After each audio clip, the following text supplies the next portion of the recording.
Okay, welcome to Quest. All right, so there's a thing about the theme, which is that, so I'm just pushing the buttons here. I'm Ben, this is Quest. And I'm here with Jess. That's me. Yeah, so when I push the button for the theme, and there's no set time when I stop it. It's vibes. And so I just had like that thought this time where I was like, when, like, it's always around the same time, but I don't have, there's not a time when it stops because it's like a 3-minute song. Yeah, What if, I've been thinking about this too, because I spent like 2 days straight in the studio recording the vocals for this, and you always cut it out right before they begin. Like, that's what kills me. It's like, I worked with a vocal coach. I paid a lot of money for that. I rented the studio, and then you're just like, fade out right before my big intro.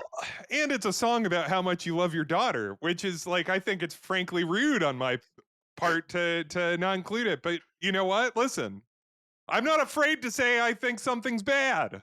I'm not a coward. Wow. Ben, you said in the room, you said it was great. You said literally, we don't need a second take. Yeah. Well, I'm not afraid to say something later when we're not in the same room. Welcome to Quest, the adventure game podcast and music criticism podcast.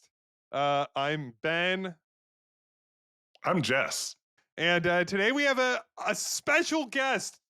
This is our second guest. I was thinking about this. You know how exciting it will be when we have our 7th guest? That will be great.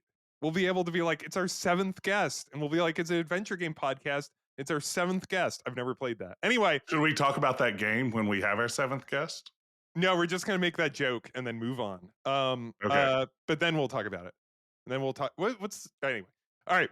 So I have a bio here. I'll read and then we'll bring him in. Francisco González, also known as Grundislav, is a game developer who's been designing games since 2001, starting with the freeware Ben Jordan series. That's my name, the first part. And then jumping into commercial development in 2014 with a Golden Wake.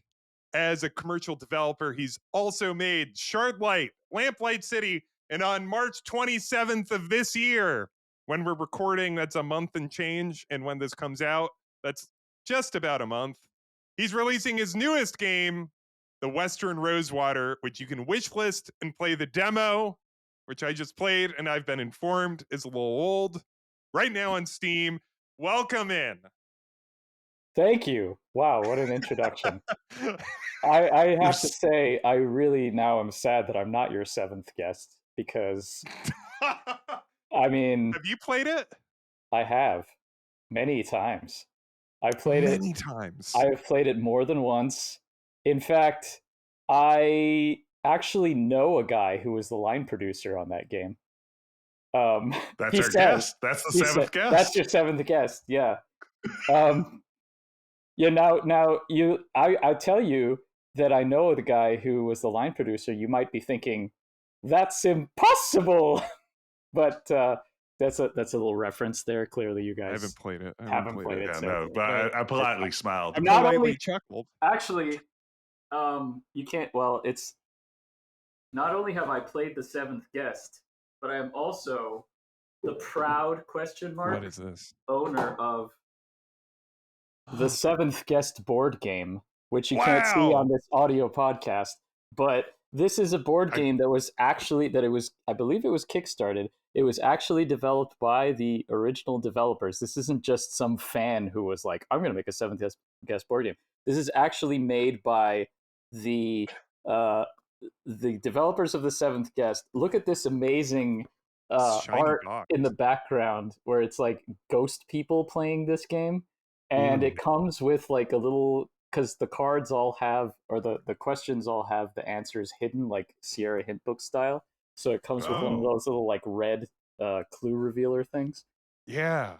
Anyway, I had no idea this existed. It sure does, and it comes with little miniatures, which I painted, because for a while there during lockdown, I got into painting minis, and this game comes with like the little player pieces or little models of the characters, and they're in black and they're monochrome. so I painted them. I've talked too much about the seventh guest. No, I'm just in reverent awe. I love painted. I don't have any art ability. So like I have a friend that's into. Why do you shake your head, Jess? That's mean. No, I also have none. Yeah, no, I mean, I could not begin to. No, I can't speak for Ben. I assume Ben did have artistic ability. I do not. I mean, yeah, I could not paint a miniature to save my life. So I respect anyone who does. Like, well, you shouldn't, because I respect them more than the troops. Yeah, whoa! Ben has been very straightforward about that. Like, in times when like it just came out of nowhere, and I've always thought that was a strange thing to really drill down on. But yeah, Ben explained that. No, that's incredible. But usually we like to kick things off around here with a little segment we call "What Have You Been Playing?" I can't. All right, Jess, do you want to go first? Sure. Jess, what have you been playing? Well, I've been playing. As we record this, we're just a week away from the big game. And when I say the big game, everyone out there knows what I'm talking about. Are you trying to avoid us from getting sued? Yes, I don't want people to think... Avoid us from getting sued? Is that yeah, sure. Proper syntax? I don't want people to think that this podcast is somehow officially a sponsor of the big game. So I'm just going to call it the big game. So as we record this, we're coming up on the big game. And like everybody, I've got American football on my mind. So I've been playing the only mobile game on my phone, the only mobile game I think that's ever been on my phone. I've been playing a little game called Retro Bowl. Are either of you familiar with Retro Bowl? I've never heard of it. Nope. Let me give this a ringing endorsement. So, you mean a ring-a-ding-dinging endorsement? Thank you so much. Shout out to Joey Malone. Well, I felt inspired by the music. So Retro Bowl is basically a mobile recreation of Tecmo Bowl. That was my guess. Yeah, and it's a touch control version of that. Graphics almost identical, gameplay very similar, only you're swiping up and down to like dodge tackles on the field and everything. It has a franchise mode. You can run like the front office and draft players and get free agents and everything. It's really fun. It's really satisfying. It's a rare offline game. It plays great on an airplane. I recommend everybody, if you enjoy American football and old school 8-bit gameplay, check out Retro Bowl. I used to work at a place where part of my job, this was at a time where you could work at a company and you would, like, I sat in a room with 3 other people and we tried to think of funny tweets for this company to have. That was a thing. That was like 5% of my job. That was a thing that we did. Blackwater. Yeah, it was Blackwater. So before the big game, I say in air quotes, we did have to, like, my boss came in and said, like, we do have to euphemistically say the big game. We sat there and banged our heads and wrote like 100 potential tweets, and I think they used 3 and none of mine. And that was an hour of my day at that old job. Anyway. And you've never watched the big game since, right? Like, you have boycotted every subsequent big game. So I've been playing. I was trying to get that on the restart and missed it. I've been playing. I've been playing Peglin. I don't know. Have either of you heard of Peglin? No. Isn't that how Benedict Cumberbatch pronounces penguin? Peglin is just a Peggle 'em up. It is a roguelike Peggle. And it is the game that I play if I am like watching something I like want to give about like 60% of attention. It's just a game that I play to kind of pass time. I've now played it enough that I've kind of gotten all the fun out of it. It's just a thing to do. If you understand, I don't know if either of you have games like that where it's just like, this is a game that isn't very substantive to me. There's not a lot going on in it, and I've played it so much. There's very little in it for me, but like, yeah, it's called Rosewater. Oh no! But you know, it's like Peggle, except it's got some roguelike elements. It's perfectly fine. And that's what I've been playing. I've been playing it consistently for a year and a half, all the time. Wow. And it's just now come up. Yeah, well, you know, I didn't have a new one this week. I've been spending way too much money on acquiring property. So I'm not buying anything new important. for a while. Yeah. And when Ben says acquiring property, he is part of a Monopoly LARPing group. A lot of people don't know that, but yeah, I mean, he's just going around like live actioning, you know, some St. James Place and stuff. So, Francisco, what have you been playing? I just started last night, as a matter of fact, playing a charming adventure game, which is fairly out of the ordinary for me because I don't really play many adventure games. I think you might know it. I believe you did a whole episode about it recently. It's called WilcoWeb. Yeah, that's the reaction you want. Yeah. I've been meaning to play it for a long time. I'm friends with the developer, Adam Riches, and his brother, Joe, and I have been a very bad friend, and I haven't gotten around to playing it because I've been busy. But I finally started playing it last night, and I am just loving it. I didn't play very much. I played through the prologue. I got to the first act, and it is the most charming adventure game I've played in a very long time. I'm baffled and dumbfounded by the sheer amount of detail in the animations. Yes. I love that everything has a bespoke animation. Yes. The voice acting is a lot of fun. Of course, you know, my developer brain is like, how did you do that? How do you get your sprites to do that level of body language? And of course, the answer is use PowerQuest, which my response is no. Because what is PowerQuest? So PowerQuest is a plugin for Unity developed by Dave Lloyd from Powerhoof, who you might know from the Drifter and Crawl and other games. And it's basically because there's already a plugin for Unity called Adventure Creator, which most people use, but PowerQuest is his version. He's trying to make it as much like AGS in Unity for people to like ease into it. Cool. But I'm very lazy and I don't like learning new things, so I'm just like, I've been using AGS for 20 years, I don't need to learn something new. But anyway, WilcoWeb is great. You should all play it. It's fantastic. And yeah.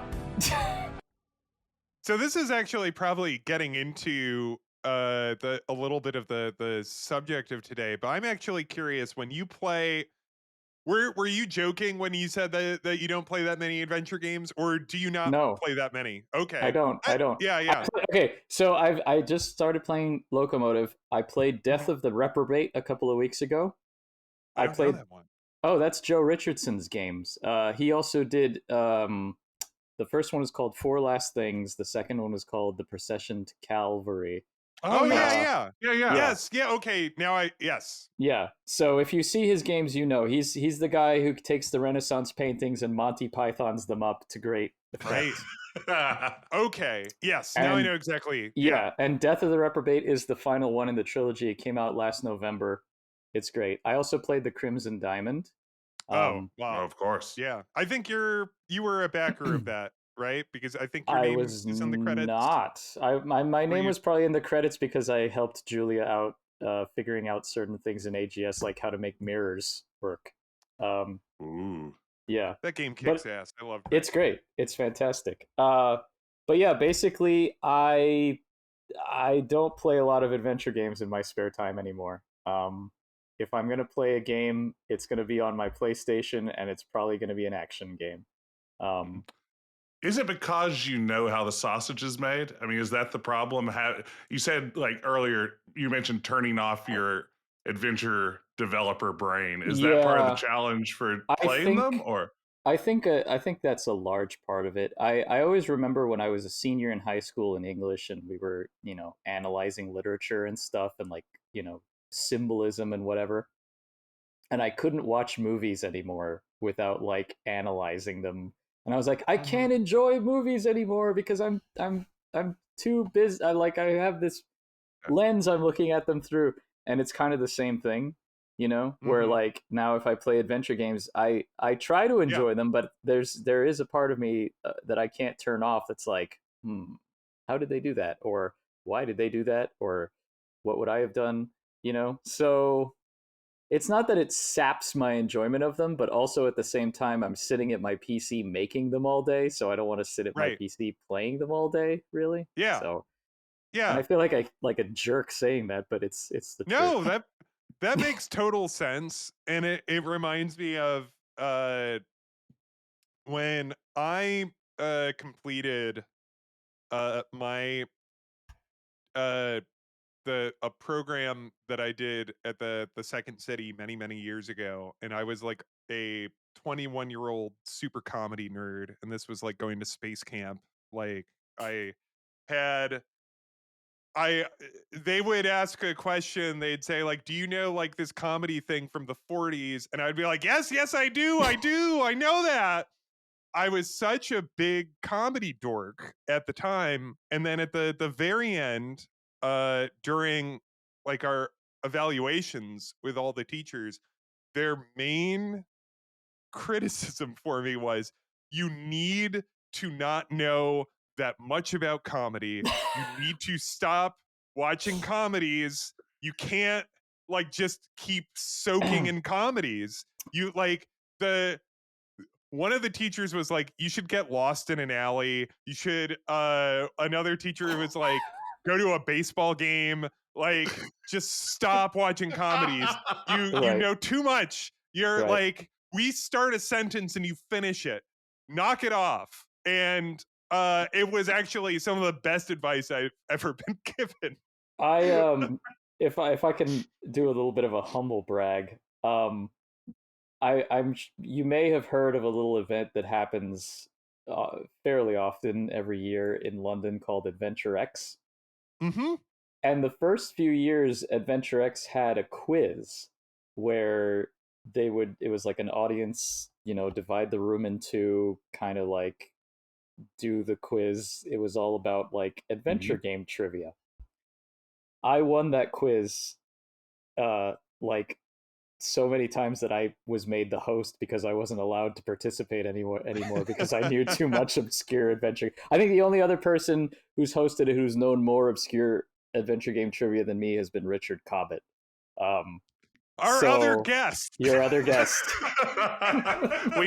we only go to the best. That's just Oh it. well. We Why don't you yeah, invite they me on? I mean, hey. Who has there been a third yes. host so we could reach out to them? Um, I hosted it in I want to say 2018, and Richard did it at the last year that it was at the British Library. I don't think they've had it again because Okay. it's just been Yeah. It's been weird. yeah, yeah, yeah.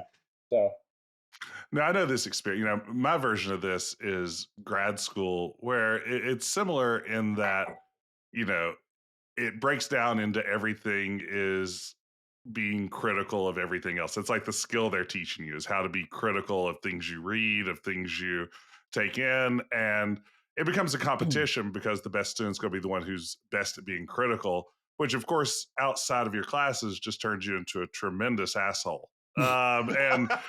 And that was my experience. Like, I'd be with a friend and be like, "Oh, that's a pretty cat over there," and I'd be like, "Well, I mean, is it though? Because we think, I mean, it's not a way to live. It's just not. mm. Yeah, You say that as there are two cats sitting like on the camera, right next to Francisco. Yeah, I mean, I wish our You're viewers very could see cute. this, and I wish our viewers were viewers and not listeners. Yeah. But you can't because you aren't. Yeah, and that's that. So, Jess, would you like to talk about our topic of discussion for today? Yes, As you our said, topic. you wrote questions. I wrote questions. Oh, Our thank topic God. for discussion today, and Francisco, I want to get this out there right away because this is something we've talked a lot about in previous episodes, and that, like, in a lot of ways, is the centerpiece of what we do here at Quest. What's the best sandwich in New York City?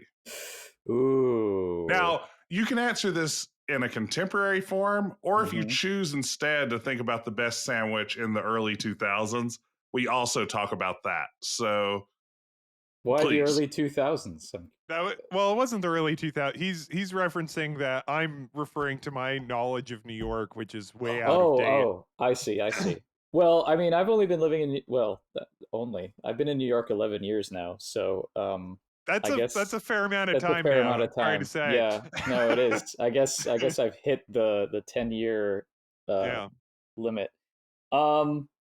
I actually had a little brief conversation with Ben about this off camera, off pod a few days ago. Yeah. So I'm a sandwich guy. Don't get me wrong. I'll eat a sandwich morning, noon, and night. But I don't have a go-to place right now because there was a place that was called Shorty's that was my favorite sandwich place. It was in the financial district. It was right next to the Francis Tavern, which is historically famous for being the tavern where George Washington said goodbye to his troops. Although I tell people it's where George Washington threw up, but that's an entirely different story. We don't have time to get into that right now. Oh, I'll tell you that story. Put a pin in that. After we're off the air, I want to tell you a funny story about that. Anyway, Shorty's bonus content, yeah. For the Shorty's, yeah. Shorty's is a Philly cheesesteak place, and their thing, yeah, because I love me a Philly cheesesteak, even though I've only been to Philly once. And it is great. No, it's great. And I had a Philly cheesesteak there because I had to. But anyway, Shorty's is a place that imported their bread from Philadelphia to be as authentic as possible with their Philly cheesesteaks. Great place. Loved it. Went there to celebrate the 2020 election. It was a good place. And then they shut down because they didn't survive COVID. And now they are a high-end dispensary, which is just very sad to me. So, R.I.P. Shorty's.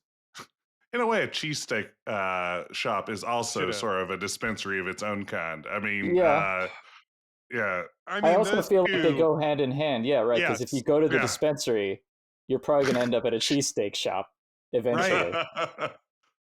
Right. Fortunately, Chicago's best cheesesteak place, Monty's, which also flies in rolls from Philadelphia.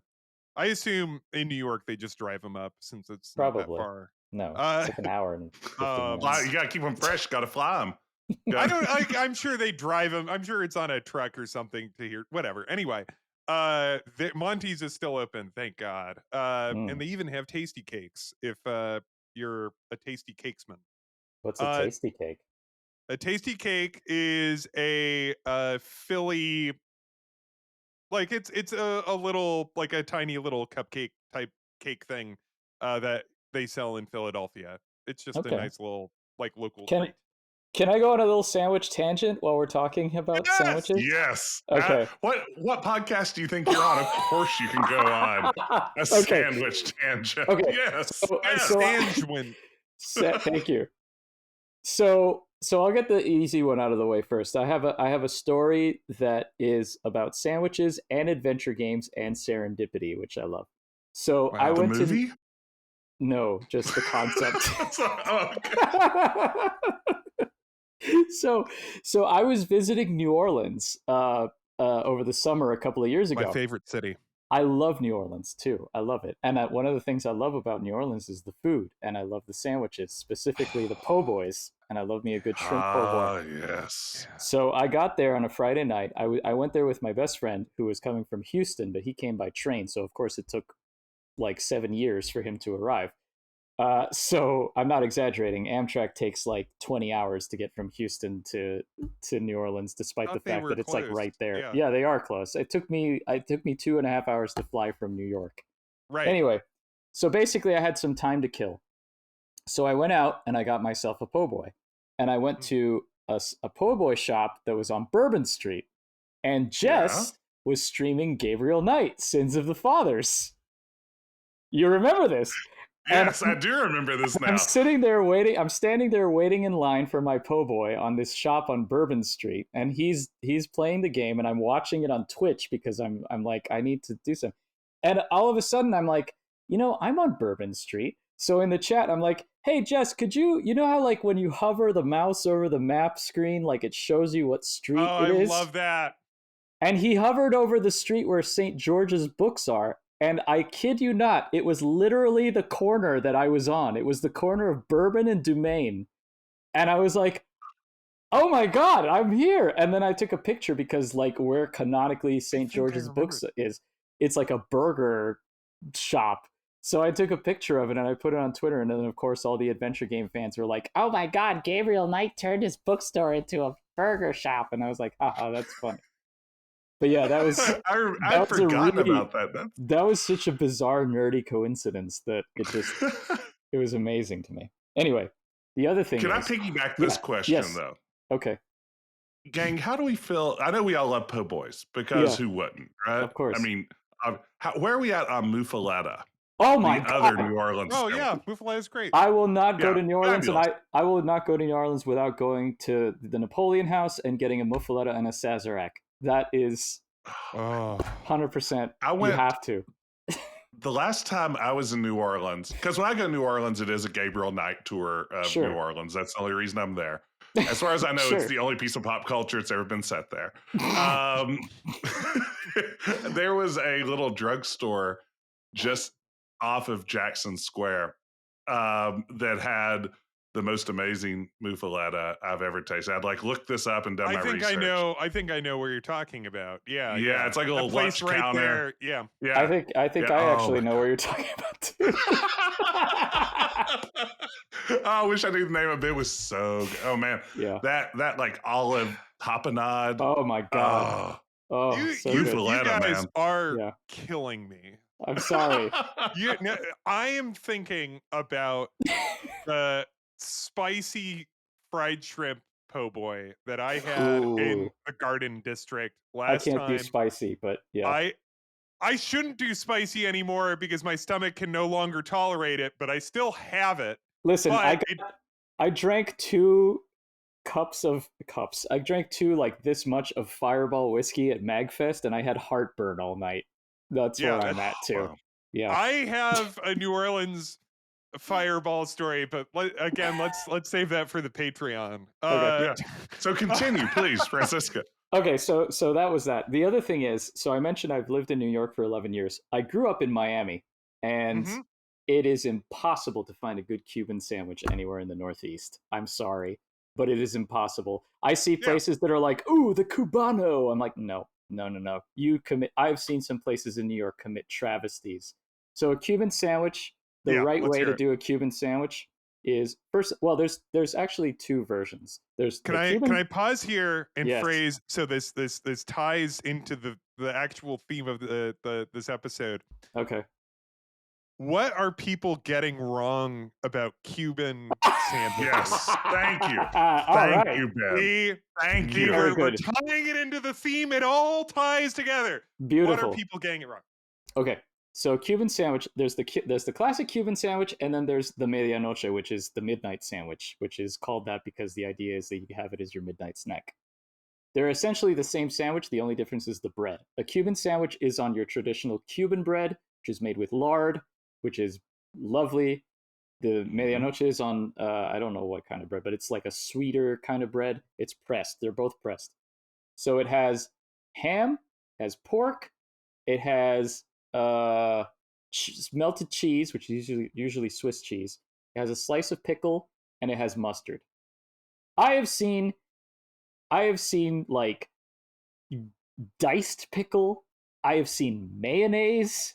I have seen like the wrong cheese. The only place, there's one place in New York called, I think it's called Mi Salsa Kitchen or something like that. It's like it's close to the Lower East Side. They do a decent one, but it's also owned and run by Venezuelans, which is fine, but it's not super authentic. Whatever, I don't care. But that's as close as I've come to a good Cuban sandwich in New York, and it's impossible otherwise. And I miss it so much. That and Publix subs. Publix subs. Whenever I go back down. West Virginia. I've never been to Miami. I know so I have Publix. no idea what you're talking about. Okay, you have Publix because You're talking grocery store. Yeah, I'm talking the grocery store. Yeah, Publix goes all the way up to. Do they have them in West Virginia? we don't. I used to live in Georgia. Oh, they have them in Georgia. Yeah. Publix subs are another thing that I have to go whenever I go back home. It's one of those things where you're like, all of this stuff.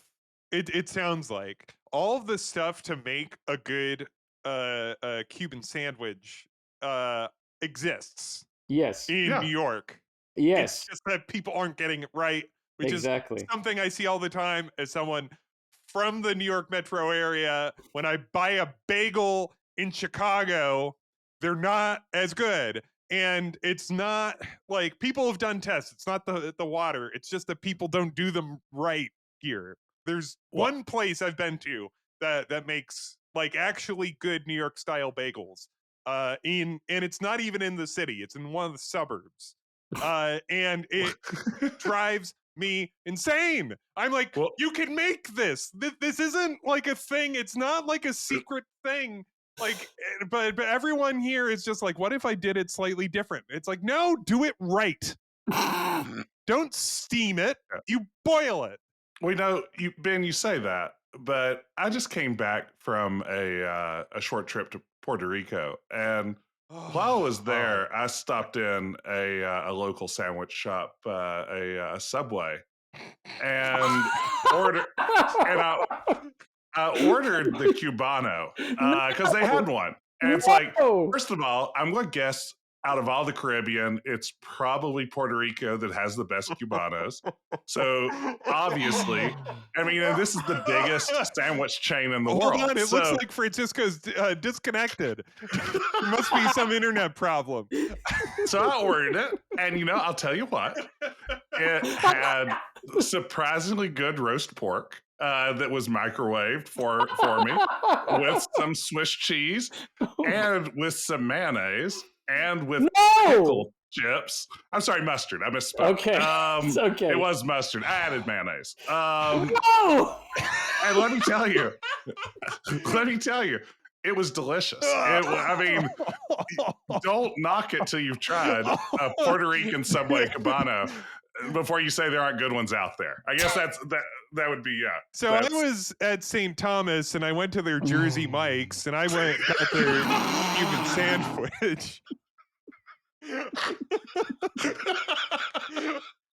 right. Let's okay. So we alluded to the theme of the episode. Jess, you take it away because you started to write stuff down. You said. Okay, Francisco. What here's is what the theme of the episode? We want to know, as a couple of real nincompoops, what are the biggest misconceptions that non-developers like us have about designing adventure games? What are the biggest misconceptions that us lay people have? Well, so I think this is a fascinating topic, but I also have no idea how to answer until you tell me what your ideas and impressions are, because I don't actually know what you think. I'm honored that you had me on to be your actually guy. Yeah, that's right. That's right. But we wanted you to be Adam Conover. And your hair is not correct. It should be a lot poofier. Yeah, I'm sorry. I don't have the volume for that. Well, all right. Well, here's something. You like Sure. every now and again, you've like I've seen you in the chat on my stream and occasionally on Jess's stream, and so I'm sure on other people who stream adventure games. Has there ever been a thing where like, you know, myself or Jess or somebody else like says something and you're just like, oh no, shaking my fist. Mhm. No. I mean, what looks really easy to someone like us that isn't, or those sorts of things. Well, I mean, I can't speak for all adventure developers. I can really only speak for myself. Mhm. I don't know. I guess I don't know. It's it's weird. Like in my position, so like I'm just a guy making adventure games, right? Like I started doing this never imagining that I would make it be able to make a living off of doing it. Like I consider Right. myself extremely lucky that I can make this a sustainable career. Um so like I don't know, I kind of feel like, I say like anybody could have done this if they wanted to. Like I'm just like you guys. I played all the classics growing up. Like I just wanted to do it and I somehow managed to make it work. So like I don't really consider myself any sort of authority on anything aside from just like, well, I know this is what the process entails, and maybe I don't know. I guess the one thing that I always kind of I hesitate. I mean, it's kind of a pet peeve, I guess, if we're gonna call it something like that. But I just kind of, I don't know, the assumption that like adventure game developers are doing it just to pay homage to the classics, that they're doing it Mhm. just because they liked the games and they want to pretend to be those games, right? Like it Right. kind of comes down to not being taken seriously, and it also comes from a point of like unhealthy nostalgia where it's like we can't move on from these games from 30 years ago, so Mhm. why should anyone else? I don't know. Is that And I believe I've heard Dave Gilbert make a very similar point to that when talking yeah, about his work. Yeah. yeah, we share a lot of the same opinions with regards to this aspect of things because it's like, actually it's funny because I was so to bring up Magfest again, where I met Grayson, um, Friend of the pod. friend of Yeah, the he's a pod. friend of the pod. Yeah. To my great surprise, Lori and Corey Cole were at Magfest. Um, I knew that they were going to be showing off their game, or like that their game was going to be exhibiting there. I didn't know that they themselves were going to be there. And I've had the fortune to interact with them on several occasions. We actually shared an Airbnb last summer at the Adventure Game Fanfare in scenic Tacoma, Washington.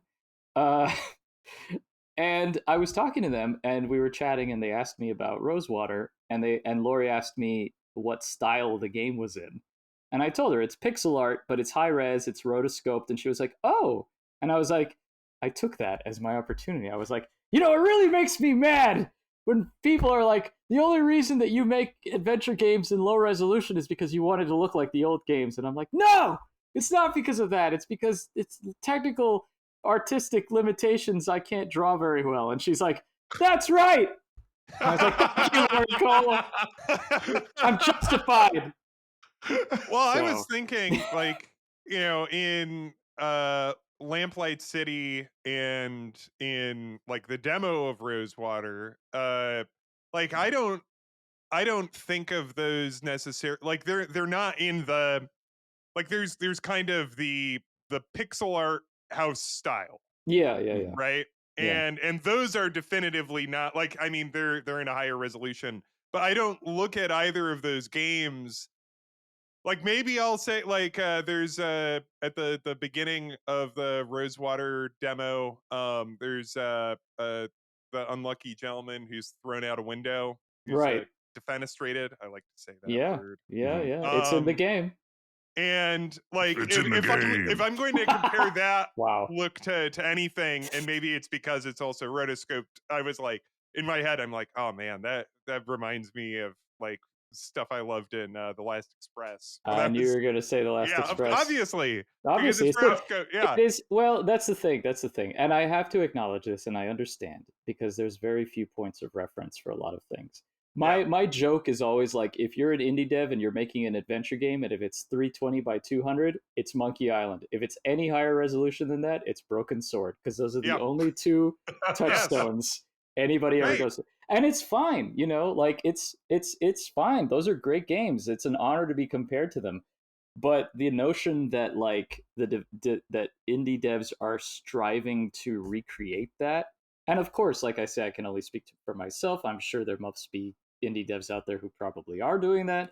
But like the idea that like, you know, people are still doing this for the express purpose of just feeding off of nostalgia is not something that I particularly enjoy people thinking.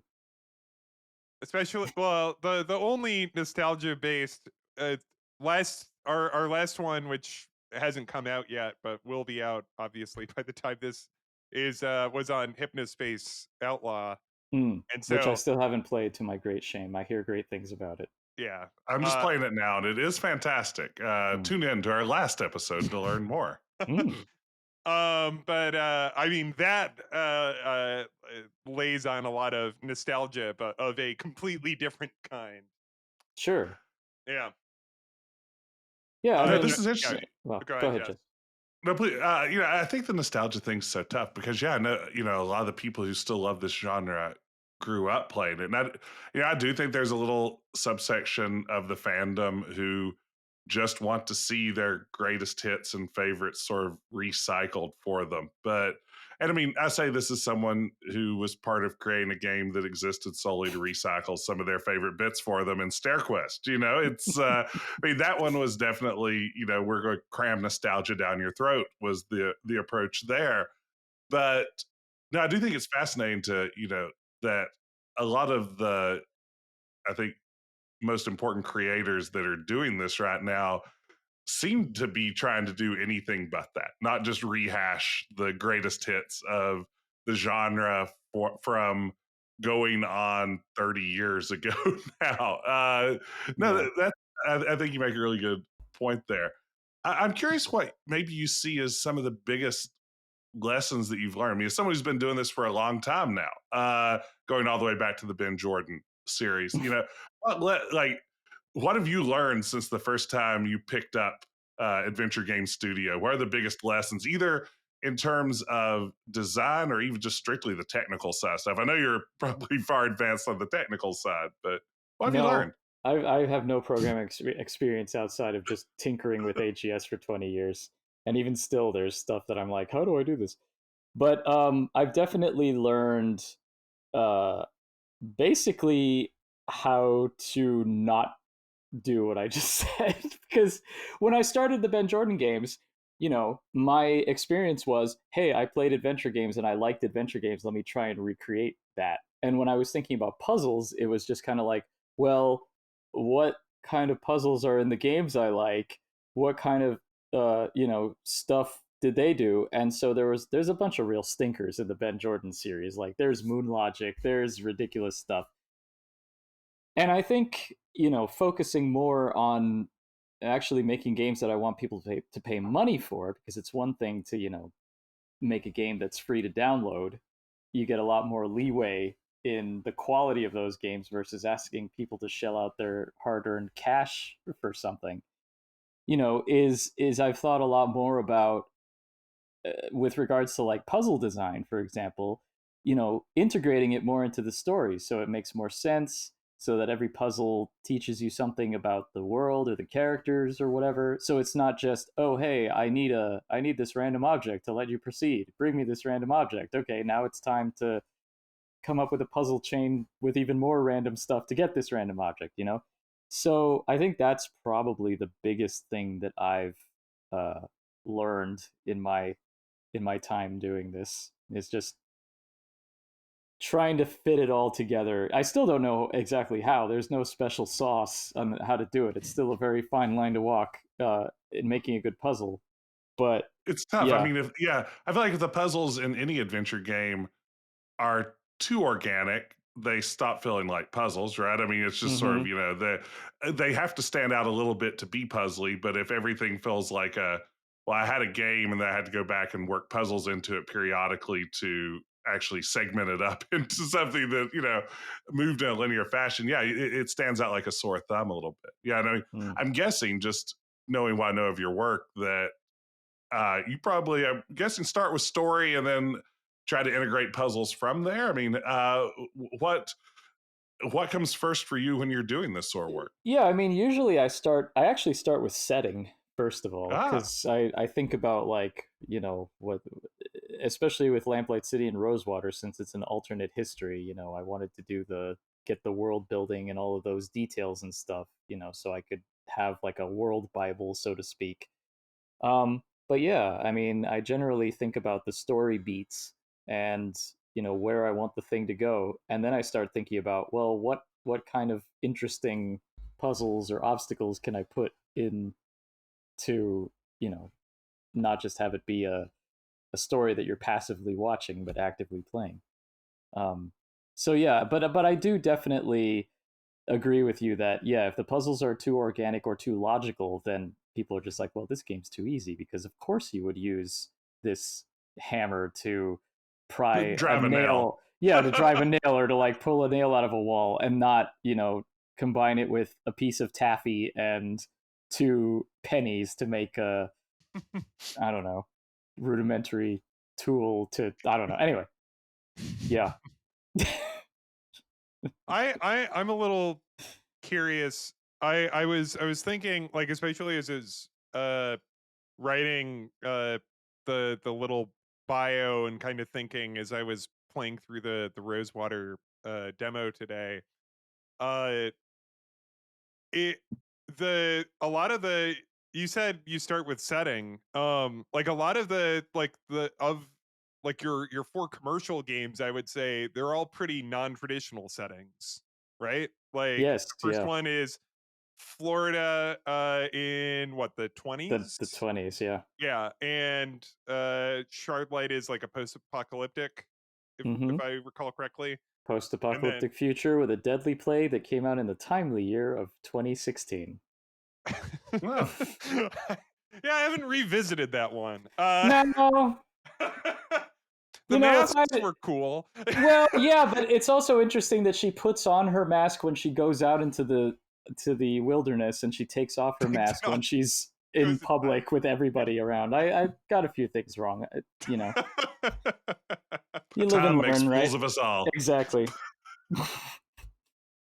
And then this, yeah, and then these two both in New Britannia. Did I get that right? You did get it right. Very good. Oh, I mean, well, yes. I mean, the world, that what I'm calling the franchise on Steam is World of Vespuccia, because the country yes. is Vespuccia. Oh, New yeah. Britannia is specifically the city that is nicknamed Lamplight City. But yes, Right.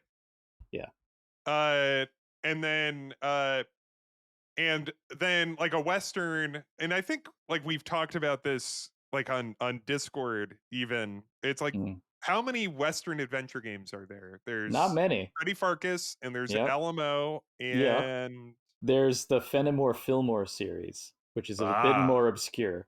wait, have I played that? I'm now There's 3 of them. There's the first one is called Three Skulls of the Toltecs. The second one is called The Westerner, and the third one is, I believe, Fenimore Fillmore's Revenge. It's got a fairly nondescript title.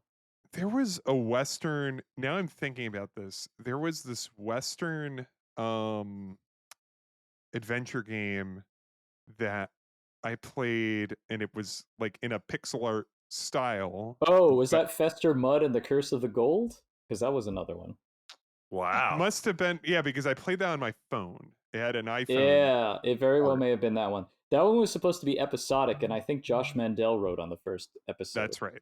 Yeah, Yeah. and I don't think it finished. I don't No, recall. only the one came out. Yeah, I only As this, played that one, and then I think it yeah, ended on a cliffhanger, and then I was like, what yeah, happens? Oh well. yeah. That's the curse of. It's not just the curse of the gold; it's the curse of episodic games. Unfortunately. Yeah. Uh but yeah, I mean, I guess what drew you to doing like non like, was that a aim, or is that just something that just kind of occurred, like just what It just seemed kind of, interesting to you? yeah, basically, because I mean, I had come up. So the whole reason that Lamplight City is even in an alternate history is because I made a Golden Wake, which was very much a specific historical place, and I kind of felt like I leaned too much into the historical aspect of it, and in a way, I kind of sacrificed like the characters and the story for the sake of like being like, well, I have to depict this historical event that so I didn't want that to happen again. I wanted to make a detective game in the 19th century, but I didn't want to be like, well, this has to be London, or this has to be New Orleans, or this has to be New York. So I was just like, well, I'll just cherry pick what I like about all of that, and I'll make my own thing. And I did. And I spent so much time doing that I was like, well, this is cool. What else in this world can I explore? And I was like, well, what's happening at the same time? Well, the Old West. Let's see what it looks like in this world. And I was like, okay, sure, why not? I That's like in kind of this the alt genesis world. of it. I like in this alt history like universe, the Old West is also still to the west. They're like, Well, yes, sure. yeah, Where else would it be, Ben? Why yeah. not? It's the westerns Yeah. are only in the west. You know. It would all fall apart. I mean, that's like half the concept. Yeah. The other part's old. My favorite thing is on sci-fi programs, like when they talk about the Old West, but it's far enough in the future, they're like the ancient West or something like that. That's always I always say it's a fun moment. I like to see Star Trek do more of that. How frustrating can it be as someone developing adventure games, watching, like, if you've watched someone, like, I don't know if you watch people stream your own games, perhaps you don't, but like someone have difficulty with a puzzle and you're like, it's right there. Has that occurred? And you could You use a absolute voice fool. chamber, a More changer. times, Yeah, more times than you know. I would bet it's anytime. Yeah, I generally don't like watching people stream my games because obviously I, I get embarrassed and I'm just like, oh god, I don't want them to, say horrible. I don't want them to feel like they have to say nice things because I'm in the chat. So usually I'll just pop in and be like, hey, thanks for playing, whatever, bye. And then I secretly stay in the chat to see if they say, no, I'm kidding. I don't actually do that. No, I don't. But no, I do. I have seen that. Before COVID, there used to be a fairly regular expo, sort of seasonal expo thing by an organization here in New York, and I would take my games and have people play them, and they'd play like the demo part. Uh, and sometimes people would get stuck, sure. And part of it, yeah, is a bit frustrating, but at the same time, it's a great beta test because if you see where people are getting stuck, you have to ask yourself, well, why are people getting stuck there? Why is the thing that seems obvious to me not working for the person playing? So then, of course, you have to go back and redesign it and figure that out. There's a great example in Shardlight where it was a huge sticking point for people. And if I could go back and fix it now, I totally would. But did either of you play Shardlight? I played it I think pretty close to release. So I actually my recollection of Shardlight's like individual puzzles is probably dim, but if you start to talk about it, maybe I will be enlightened. Okay. I'll I'll try and make this not as long-winded as it can be. So Shardlight was a good example of there was a lot of examples there too of like puzzles that I was kind of like, oh, this would be a cool puzzle, and it doesn't really integrate necessarily great into the story. About midway through the game, there's a scene where, spoilers, the main character Amy finds that the group of rebels that she's been sort of recruited by have all been massacred by the evil people. Right. And their hideout is all in shambles, and she's like, oh my god, where's the leader? And she has to find the leader. She has to find a clue to where the leader has gone. And the puzzle involves linking some pegs on a chalkboard with some string to spell out the name of someone to get the Yes. clue, which is That pretty was the hardest convoluted. puzzle for me. That was, That's but and I remember Ben's seeing part it of and the being like, this problem. is an adventure game no, puzzle. and I'll It's tell you why bad. the puzzle's hard, and I know this now. It's not that the linking the strings part is hard. That's not the hard part of the puzzle. It's the build up to it. Because in order to do that puzzle, you have to find a piece of paper that has like it's a letter with like parts of it redacted so that the only letters are the letters that you're supposed to link. So Yep. it's like, whatever, EI, whatever. And then you're supposed to find a piece of string or a bunch of strings to actually connect the things. Mm-hmm. And when you first get there, the guy, like the guard of the door, like dramatically dies and he knocks over a vase. And when you search the vase, you find the paper with the clue on it. So already you're like, oh, this is a puzzle I have to solve. You Yeah. go inside, you talk to this kid that's in there that's a friend of yours, and he says in dialogue, he says something like, oh, because there's this whole thing about like the vaccine lottery and how you have a lottery ticket and whatever. So he casually mentions that he's like looking for a lottery ticket. I don't even think he says it that clearly, but the idea is that he's saying he's looking around in the rubble for a lottery ticket. Right. You find the chalkboard. You have this clue. You talk to him. You don't care what he says. You found this chalkboard and you have this clue and you're like, how do I solve this puzzle? So you're like, as the player, you're like, yes, I have to solve this puzzle. Now, what you also have to do is, in order to get those strings, you have to give him this lottery ticket that you're carrying. And he's like, oh, thanks. Oh, and by the way, I don't have anything for you really, but have these strings. Mm-hmm. So you get the strings and then you can solve the puzzle. The sticking point is nobody thinks to give the lottery ticket to the kid because they're too focused on the puzzle. Now, there's a very, very easy way to fix this. And the easy way to fix this is you switch the location of the things. You get the bundle of string in the vase and you give him the ticket, because at this point, if you just find a chalkboard and you have the strings and you can use them, you're like, oh, I don't understand. You could say, oh, here, and he's looking through papers. He could say, oh, look, I found this paper. You can have this, right? That would I mean, it wouldn't be a perfect solution, but it would be a better solution than it exists now. And to this day, I still am like, oh, I wish I could go back and fix that. But again, live and learn. I love this explanation, and I thought that was absolutely fascinating. I loved every part of that because and I mean, I think that's a little bit of what I guess I was curious about was that like thinking about like the placement of like in the order of operations of it's like, well, if the kid was in this scene instead of this other scene and then like this like I mean that's the sort that's so fascinating that changes or like potentially changes people how they play like how they solve the puzzle or how they get stuck with it. That's very interesting. I mean, I think as players, like we've all been in games where we've encountered scenarios like that, where simply the arrangement of how you encounter characters, items, puzzles throws us off or maybe sends us down the wrong path along the way. But yeah, sort of getting to that then developer brain of how to break that down and actually fix it, I think is oftentimes what I think about a lot less. I know I'm like, this is kind of frustrating, or boy, that should have been more obvious to me. But then sort of breaking down, it's like, well, what do you do to correct that? I think is fascinating.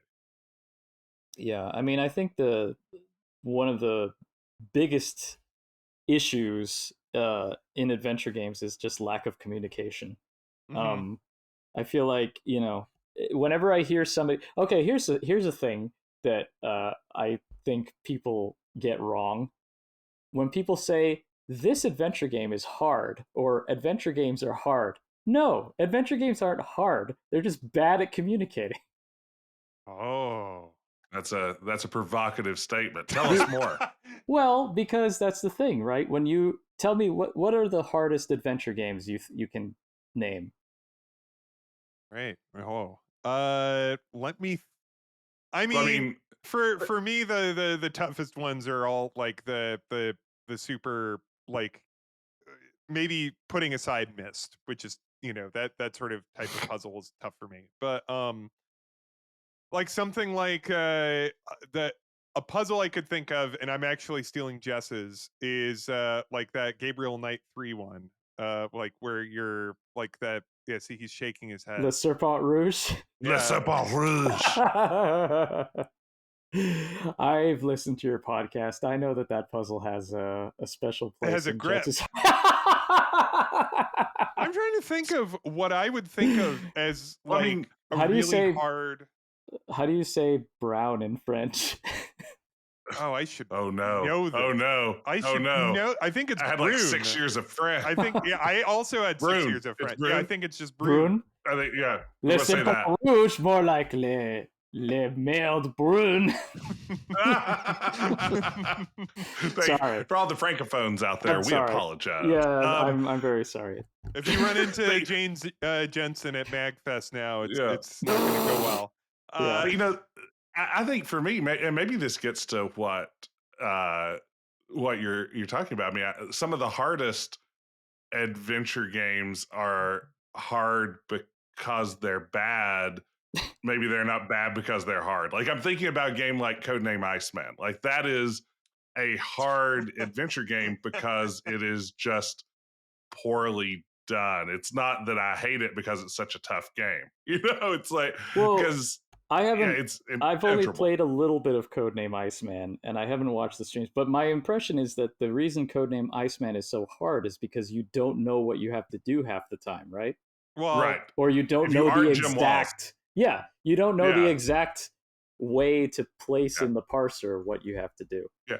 Well, then on top of it, to use this complex submarine simulator, right? You know, it's finicky and difficult to do just at a mechanical level. But even then, it's like you kind of have to intuit the goal that it wants you to be in pursuit. I mean, breaking news, gang. Codename Iceman blows. But Kid Name Ice Boy, though. There's a game. No, I mean, Kid Name Ice Boy was my game of the year 2024. Oh, yeah. There's no question about that. I mean, I'm glad it came out in 2024 because now I at least have a chance with Rosewater. You know, otherwise, no content. But no, I mean, so tell us. I mean, poor communications. Your case here, right? Yeah. So I'm sure lots of people would agree that like the first Discworld game is hard. Oh, that's yes, there perfect. We go. Great example. Why is it hard? Because you don't know what you have to do half the time. Because the game doesn't tell you.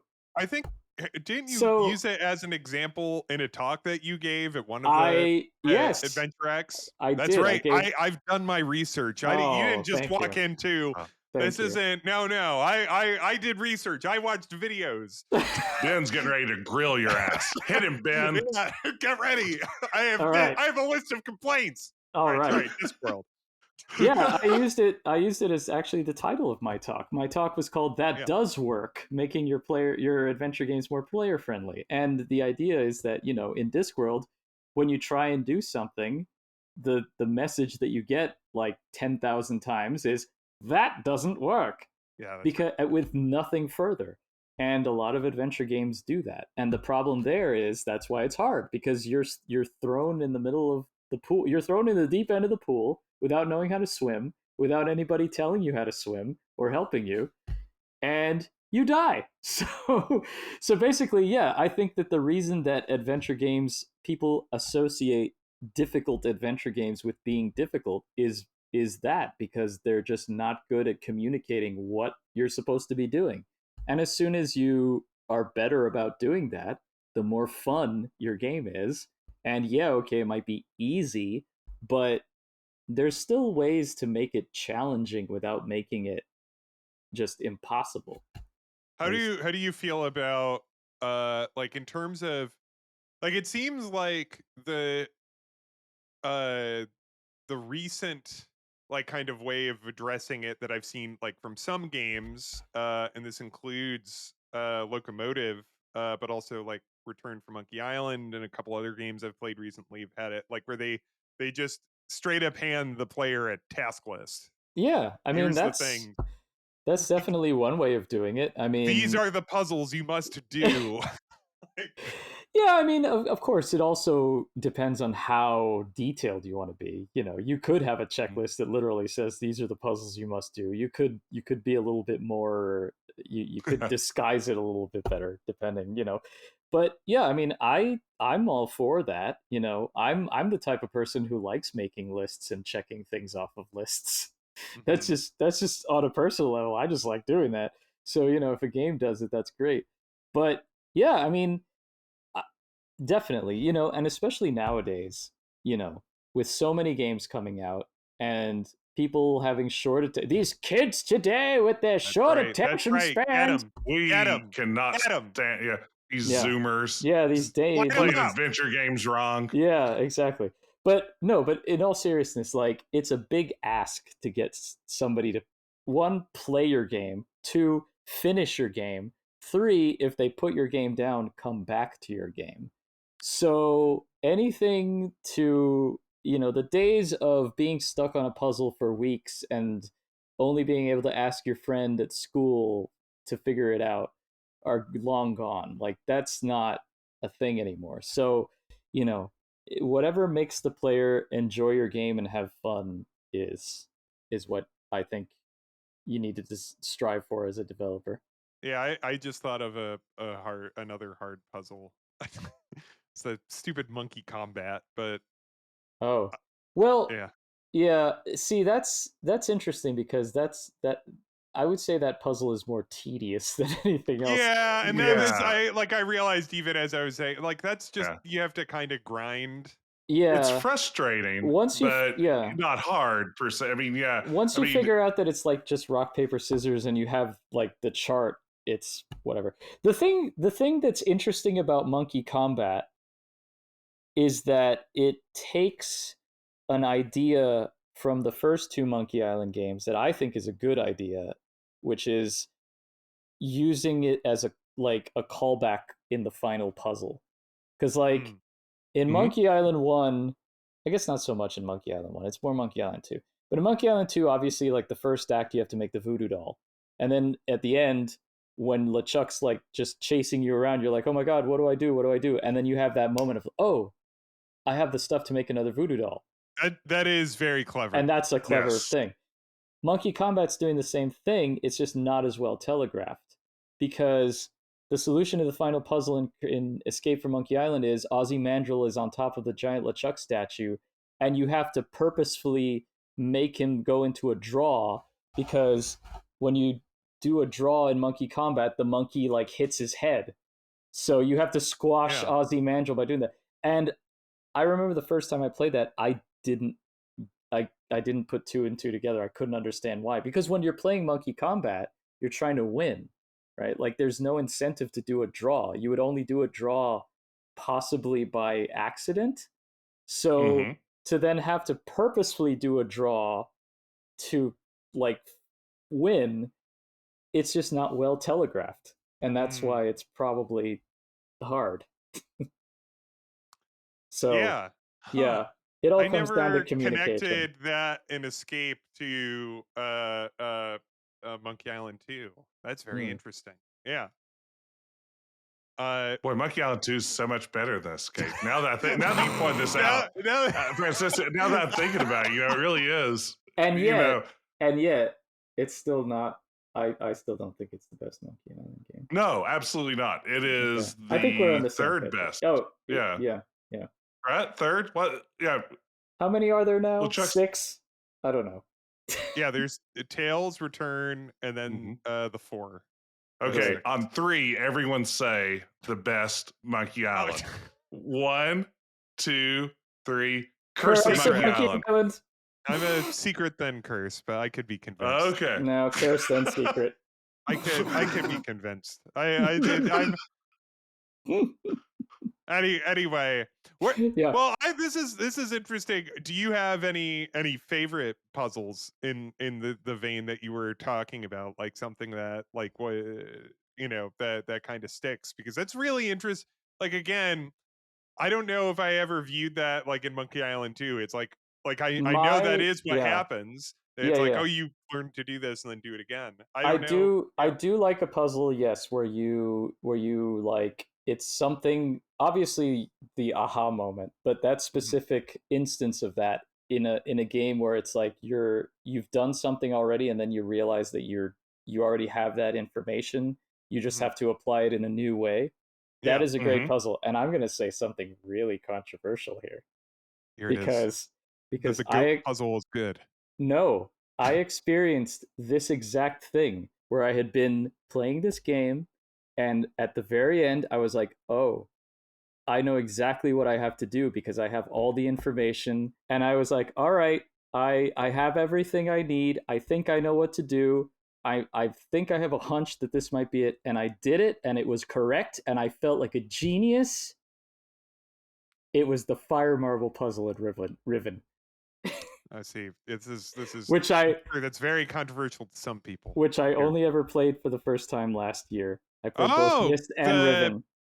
I played the originals. The original. I played the originals, and then I watched my partner play the remaster of Riven because she is a huge. She interviewed Rand Miller at the fan fair, great. Which was great. Yeah, so I got to tell him that I love the fire marble puzzle, and I was like, people give you flack for that puzzle, but I think it's genius, and he was like, oh, thank you. So, yes, the fire marble puzzle in the original Riven is a fantastic puzzle, and I will fight anyone who tells me otherwise. I think that's really cool thinking about like adventure games that teach you how to play them. Like that by the end of the game, they've taught you something about the game itself. So you have to start thinking within the rules of the universe as taught to you by the game, as opposed to just using what you came outside with. Yeah, and to expand a little bit more on that, like I know that Myst and Riven kind of get flack because they're not really adventure games. I think they get a lot more flack than they deserve. They're great games. And this is coming from someone who has only, like I said, only just played them for the first time last year. The thing both of them last year. Both of them last year, one right after the other. Yep. Wow. I had some time to kill, and I played, but I was like, I finally might as well play these, so I did. All right. I thought Myst was great. I didn't need to use any hints. I thought it was, I'm not a mechanically minded person. I thought it was, pretty intuitive. Riven was a little bit tougher, but I felt it was more rewarding. But the thing with Riven was, it's the reason that I liked it so much is because, like I said, you're going around, you're getting all these different pieces of information, you're solving the puzzles, and then it teaches you pattern recognition. So you get to a thing and you're like, wait, I've seen that somewhere before. Where have I seen that before? And then you go back and you realize where you've seen the other thing before. And then you realize the new context. And you're like, oh, I've seen this before because this is this thing. So the fire marble puzzle is like everything coming together because you're like, wait, this looks like that. Could that possibly be? Oh, wait, yes, it is. Wait. And then you get that rush of excitement and you're like, but then this must be this. And then this is this. So then you're like, oh, so I know all these things. Now I just have to figure out how to put them all together. And then when you do and you get it right, that's when you get that moment of like, wow, I'm a genius. Wow. Yeah. Well, one, I'm a genius. And two, whoever designed this is insane because I could never think of a puzzle like this. So, I love feeling like, I love that feeling. Sorry, go ahead. Yeah. Oh, yeah. So play Riven. Yeah, I'm thinking of like the Babelfish puzzle from Hitchhiker's Guide to the Galaxy, which I've talked about elsewhere. I mean, and again, a notoriously difficult puzzle in a lot of ways, and one that people sometimes sort of throw out there as one of the hardest of all time. But I think in playing it, there are definitely frustrating aspects of it. I mean, it's going to be a save and reload sort of experience, but the game does do at least a good job of, again, if we come back to communication, it signposts pretty clearly at every stage what the current problem with getting this fish to go into your ear canal is. And, at each fail state, theoretically, you learn what needs to be done in your next attempt at this to get past that problem, only to have the next problem revealed to you. It's like, oh, it fell on the floor and got swept up. Well, once you deal with that little sweeper robot, what's the next problem I'm going to have to take out? But again, as much as it may require, because there's a limited number of moves before it's game over, etc., as much as it may be frustrating in that regard, it does give you the information along the way it takes. It communicates and allows you to get through. I think that in some ways, as difficult as it is, it's maybe more fair than people give it credit for. So can I take? Can I ask a question? Sure. Yes. Well, I want to turn this around because you asked me what I thought people got wrong. What are things I'm curious to know what specific things you think. So in the goal, you possibly think it might be wrong. Yeah. Go ahead. no. I want to do like a lightning round of well actuallys. Yeah. Doors are super easy to animate. Yes, they are. I did appreciate those in the demo. So all right. So the question is, what do we wish that developers knew? Is that no? Or the question is, what do you asked me? What do I wish that you knew? All right, hold right. On. Let me get a chart. Yeah. You asked me to say, what is it that you know or have wrong that I wish you knew? So I want to know what it is specifically that you think you might not know that I can tell you whether you are correct or not, I guess. I'll pass out to you, Jess. Well, no, thank you. One of my favorite things to do is talk, which is why I have this podcast that I'm hosting right now, Quest, the adventure game podcast. So as I continue to talk, of course, the idea is that I'm about to express verbally or for me in my head. So by the time I reach the end of this statement, surely I will have a response to Francisco's question, which could be a response that takes a number of forms. It could be a question posed back to Ben, like, Ben, what were you thinking? Well, that was masterful.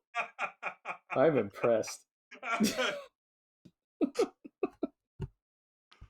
Oh man, I don't know if I have a good answer to your question. Is the answer? No, to I think that's question. it. I mean, I think for me, one of the things that I think I have no sense of. I mean, again, I've dabbled in a little bit of development, but what I know about myself is I am only capable of pastiche.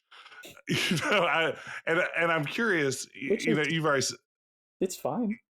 I mean, exactly. But I don't think I have original ideas kicking around in my head, and I think you've done a good job expressing sort of like this tension between, on the one hand, is a fairly old genre within video games, but one that you don't want to be completely bound by nostalgia with. I think something I know almost nothing about, though, having put together a few tiny free games that I've thrown out there, is I'm curious as an indie developer here in 2025, like, what are the challenges on, I hate to call it the business end of things, but I mean, you've got to figure out how to get this stuff on storefronts. You've got to get the word out there about these sorts of games. You've got to get people hyped to play them. And I'm guessing, I don't know this, I'm guessing you don't have millions of dollars of promotional budget on most of these projects or anything.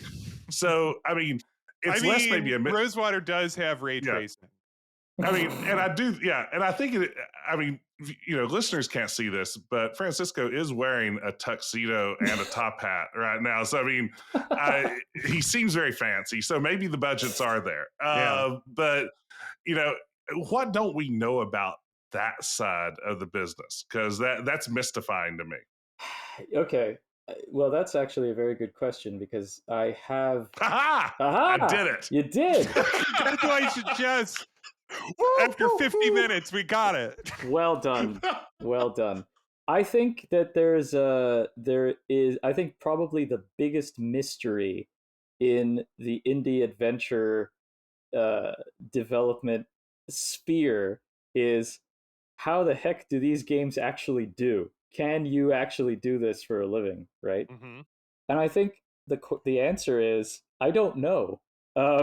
There's a lot of things that change constantly, so there is no one right answer, right? So like for me personally, every game I've done has been with a publisher. I've never self-published a game, And the reason I've never done that, I've never done a Kickstarter either, is because one, Kickstarters terrify me because Mm-hmm. they're a full-time job in and of it themselves. I don't think I Mhm. would be able to handle being able to do that.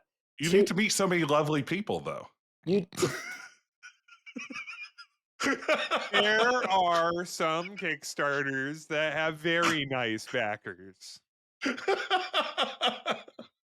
there are some that don't. hold for editing, and we're back. No, so yeah, I mean,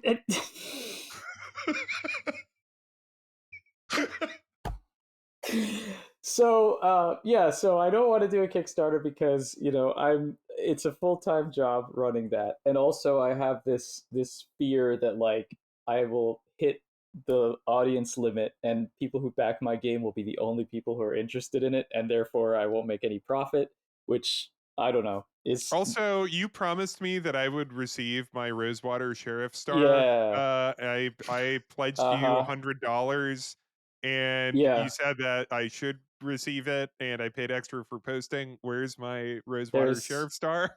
there's also that. Where can I direct my death threats about my Rosewater Sheriff Star? Yeah, Yeah, can you just let me know, which please? which also ties into the whole running it as a full-time job thing. Yeah. Anyway, I've also never self-published because I felt like I don't have the reach to be able to do that. Mm-hmm. So I just ride the coattails of the publishers I've worked with. But yeah, I mean, I don't have millions of dollars to market. I don't even have thousands of dollars to market. So basically, it's all word of mouth, grassroots, and I'm very lucky that I've been doing this a long time. And like I said earlier, it's very different when you're asking somebody to pay for a game versus downloading it for free. Like I look back on the AGS forums, and some of the Ben Jordan games have like hundreds of thousands of downloads. I don't have hundreds of thousands of sales on my games. I wish I did, but it's not. It's very different. It's a big ask. So you have to do the social media. There was a time when you could go on social media and you could post on there, and people would actually, you'd get some engagement, and your posts wouldn't be buried by algorithms. But alas, those times have changed again. So it's always a constant thing. And I'll be 100% honest with you. Like, I've been very lucky that every game I've done has done better than the previous one. But I Mm-hmm. still worry. I still legitimately worry that a game will come out. Like, I'm worried that Rosewater will come out and like 500 people will buy it, and that's it, you Mhm. know? And that'll be it. And I'll have spent the last 6 years working on it for essentially nothing, you know? Mhm. And I mean, like you said, you use the word business. It is a business. Like, it's my livelihood. It's how I don't want this to sound like I'm, getting on my knees and offering out my cap now, please. But like, at the end of the day, it is, I love doing it, and I feel very lucky that I can do it, and it's a dream job. But at the end of the day, it's my main source of income. So, I have to make it sustainable. I know I'm not going to be like a millionaire. I'm not going to be wearing a tuxedo and a top hat and driving a Ferrari. But, it would be nice to be able to, pay rent for a year and not have to worry about where my next meal is coming from. But I think, yeah, I think there is a big misunderstanding of how this all works as a business. Because I mean, obviously, some people are transparent about it. I've seen I can count on one hand the number of like publishers who have given out numbers and stuff, and understandably, because people don't want to give their specific numbers. Um, but I feel like sometimes I've seen examples of people who think that certain games did way better than they actually did, and the opposite. People who think that games that did well didn't do so well because they'll go on like Steam DB or something, and they'll be like, "Well, I did this complex equation where this by number of this tells me that they must have this number of sales, and obviously they did." So yeah, I don't know what the solution to that is. I don't know if everyone coming out and saying, "Yes, well, actually these are the numbers I did," actually would help. uh, Whatever. But yeah, I mean, but to stop rambling, you can do this for a living. It's very hard. um if you're going to start doing it from like now, I don't know what to tell you because it's a very different market to when I started. I've been able to build up an audience little by little as I've gone along. So, that's a very specific case scenario. Sometimes first time developers get super lucky with their first game and do really well. Sometimes they fade into obscurity.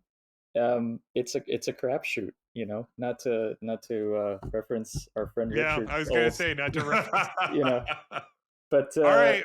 Well, yeah. you've convinced me. I'm going to be an adventure game developer now. No, don't do it. Actually, no, I watched as writing you were a saying that letter Ben to my was boss typing right furiously. now. Yeah. I hereby quit my Okay, job. okay, wait. I will be 100% transparent with you, and I will tell you this. When I moved to New York City, my intent was to maybe make adventure games, but I still, at the time, I was an interpreter. I was a legal interpreter, and I was going to continue doing that, but I couldn't find any good jobs in New York that I wanted.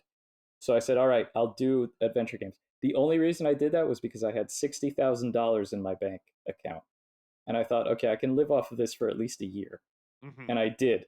I blew through that like in a year, but it was there. And that's the only reason I did that. So just to All give right, you a fine. I specific number, won't quit my job. if you don't have at least a cushion to not die for at least a year, don't quit your job to make an adventure game. So like a year's salary, like Basically. like in your Basically. pocket. Yeah. And because I'll also, because New York rent is so infamous for being so reasonable, Yeah. because I didn't have a job at the time, I had to pay my full year's rent up front in advance at once. So that 60,000 quickly went down to like 47,000. So yeah. So anyway, yeah. But as I said, I've been very lucky and I've been able to do this for a living. So yeah. Anyway. You heard here first, kids. Don't follow your dreams. Well, follow your dreams as long as you don't starve doing so. I mean, if there was someone out there right now, because Sure.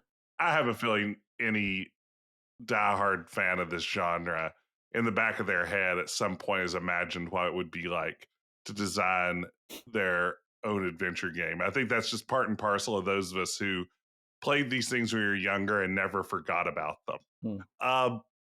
What advice would you give that person who's out there thinking, I want to design my first adventure game? If you give them one piece of advice, what would it be? Do it, but do it as a game jam. There's plenty of like adventure themed jams throughout the year. Get a taste for it, like do it as a very small scale thing.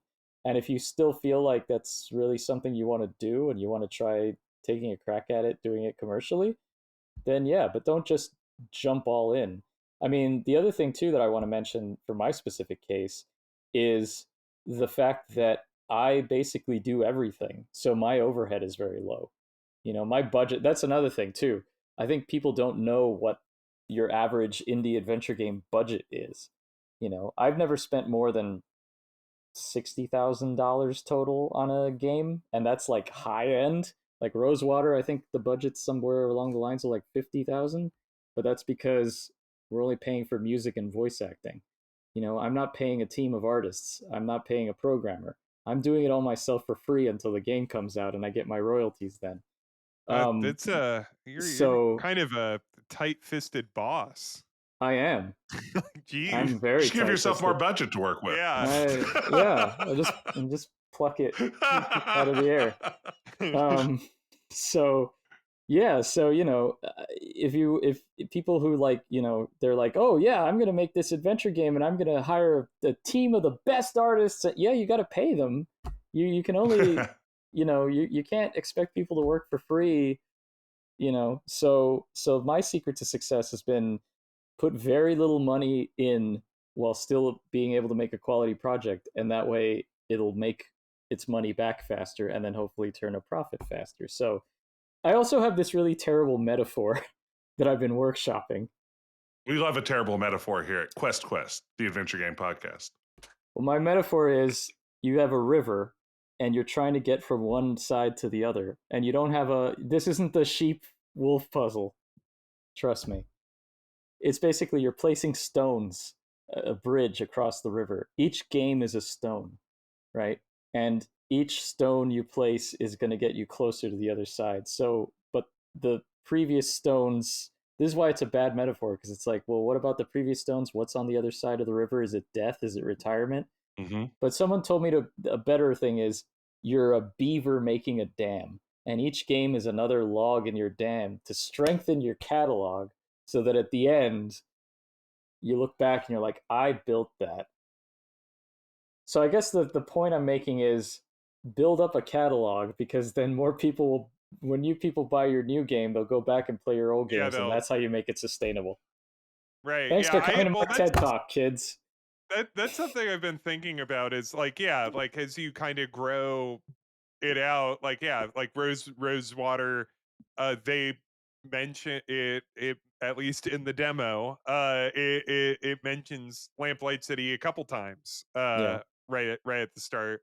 And so it's like, you know, I play it and I like it, and then I'll be like, well, I want to know what the city's like. Then I want to know about Shardlight. Yeah, exactly. Yeah. That's the hope. Anyway. Cool. All right. Well, Jess, do you have anything else, or you think we're all wrapped up on this count? I feel like we have learned a lot. I feel like this has been a real pleasure. I think that too much, perhaps some might say. No, I mean, yeah, I had too much of a good time. I'm done. Yeah, Ben just left. I can't believe this. I don't even know who will turn off the recording at this point. But no, this is fantastic. I want to thank you for joining us. I think the most important thing we could do right now is you plug everything. Oh boy. All right. Please wishlist my new game, Rosewater. It's a Western adventure coming March 27th, 2025. If you like that, you can also check out my other games, Lamplight City, Shardlight, and A Golden Wig. They're all available on Steam and on GOG.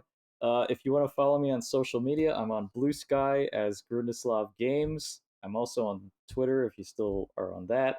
I do a weekly live stream of development called Wild West Wednesday every Wednesday at 1 p.m. Eastern on twitch.tv/Grundislav. And if you want to check out just my website and whatever, it's grundislav.games. And I think that's everything. Thank you. Well, that's fantastic. Well, yeah, once again, thank you so much for joining us. And thank you to you, the listener, the one that has this in your ears right now. Thank you. If you'd like to send us an email with any questions or any suggestions as to who our 7th guest should be, probably that the line producer fella. Sounds like he might have some good stories. But you can send us an email at questquestpodcast@gmail.com. Rate and review. That's what everybody says, but they say it for a reason. So think about that. Ponder it. And marinate in that. Yeah. And join us next week when we're talking about the best foods to eat when you're playing an adventure game. See you then.